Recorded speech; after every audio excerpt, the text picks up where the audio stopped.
Kedudukan garis terhadap bidang, misalkan ada garis G dan ada bidang alfa. Nah, kedudukan antara garis dengan bidang alfa ini gimana?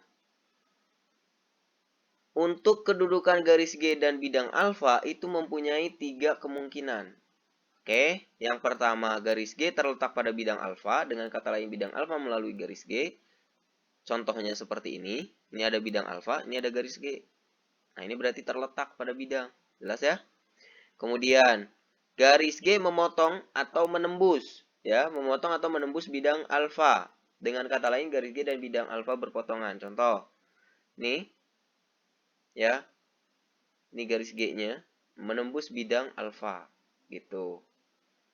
Kemudian yang ketiga bisa jadi garis G sejajar dengan bidang alfa, dengan kata lain bidang alfa sejajar garis G. Sebagai contoh, ini ada bidang alfa, nah ini ada garis G-nya di sini sejajar. Gitu. Biar lebih jelas kita lihat di contoh bangun ruangnya. Contoh 2, diketahui kubus PQRS-TUPW, tentukan garis-garis rusuk atau diagonal bidang pada kubus tersebut yang mempunyai kedudukan sebagai berikut. Oke, tapi diagonal bidang nggak saya tuliskan jawabannya di sini ya. Terletak pada bidang PQRS, menembus bidang PQRS, kemudian sejajar bidang PQRS, terletak pada bidang PRTP, menembus bidang PRTP, sejajar bidang PRTP. Oke, kita buat dulu gambar kubusnya. Iya, kemudian di belakangnya. Iya, ke sini, ke sini. Dihubungkan, dihubungkan, dihubungkan, dihubungkan. Kasih nama. Oke, udah bisa ya. Nah, terletak pada bidang PQRS. Lihat, PQRS berarti bidang ini. Yang terletak pada bidang PQRS berarti garis mana tuh? Yang terletak pada bidang PQRS berarti garis PQ, ya enggak? Ini kan ada bidangnya. Kemudian QR. Ini akan terletak pada bidang PQRS. Kita tulis ini. Kemudian RS. Ya, terletak sini. Kemudian PS. Kita tulis ini, PS. Termasuk diagonalnya ya. Diagonalnya berarti sini. PR. Kan terletak sebidang. PR. Tapi tidak saya tuliskan. Teman-teman tulis sendiri ya. Kemudian ini. QS. Ya. Sama ya. Jadi PR. QS. Nah, terletak sebidang. Gitu. Selanjutnya yang ditanya menembus bidang PQRS. Berarti kalau menembus berpotongan ya.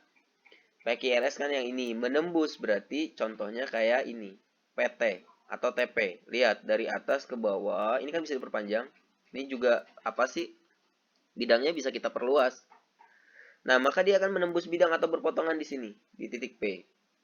Jelas ya? Berarti garis yang berpotongan dengan bidang PQRS contohnya ini. Garis PT. Kemudian ini juga sama. Ini kalau diperpanjang. Nah, gitu kan. Kemudian sama ini. QU juga sama. Akan berpotongan seperti ini kan.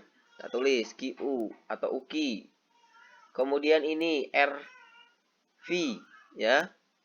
VR. Sama aja. Lalu yang ini. WS. Ini juga akan berpotongan dengan bidang ini. Kebayang ya? Gitu. Selanjutnya sejajar bidang. Kalau sejajar bidang kan ini bidangnya nih. PQRS. Berarti garisnya yang ini. TU. Dia akan sejajar. Gitu. Kemudian UP nih. Akan sejajar juga. Kita tulis ini. PW juga akan sejajar. Kita tulis ini. TW juga akan sejajar. Kita tulis ini. Jelas ya? Termasuk apa sih namanya? Diagonalnya. TV misalkan. UW sama aja. Dia akan sejajar dengan bidang ini. Oke? Paham ya? Kemudian ini juga sama nih, yang ini juga apa sih? UR. UR berarti apa namanya? Memotong kalau UR. PQ memotong berarti. Kemudian WR memotong atau menembus. PS juga memotong atau menembus. WP, TS menembus nih. UP, TQ menembus, ya. Nah, itu yang diagonal-diagonalnya tidak saya tuliskan di sini, tapi teman-teman tulis sendiri ya. Gitu. Baik, biar lebih jelas kita coba ke pertanyaan selanjutnya. Terletak pada bidang PRTV. Oke, bidang PRTV berarti PRTV. Ini ya bidangnya. Yang terletak berarti ini garis PR ya, kita tulis. Kemudian RV ya kan? kita tulis. Kemudian VT atau TV sama aja kita tulis. Kemudian ini. Ya. Dan TP. Ini terletak pada bidang PR VT. Termasuk diagonalnya ya, PV misalkan. RT itu terletak pada bidang PRVT. Atau VRTP. Jelas ya? Kemudian menembus bidang. Nah, kalau menembus bidang berarti nih, KIP atau PEKI. Ya, dia akan menembus ke sini kan. Ini bidang bisa diperluas. Maka dia akan menembus di sini. Jadi garis PEKI. Kemudian ini QR juga akan menembus. Ya, kemudian yang belakangnya SR atau RS juga sama akan menembus. Ya, kemudian SP akan menembus juga atau PS. Penulisan ingat terserah teman-teman ya. Tapi diusahakan sih sesuai abjad. Tapi nggak masalah nggak sesuai abjad juga. Kemudian TU. Oke. Kemudian TU, kemudian UPI juga. Kemudian ini juga ya. WV atau PW. Kemudian TW atau WT. Dia akan menembus bidang itu. Jelas ya? Gitu.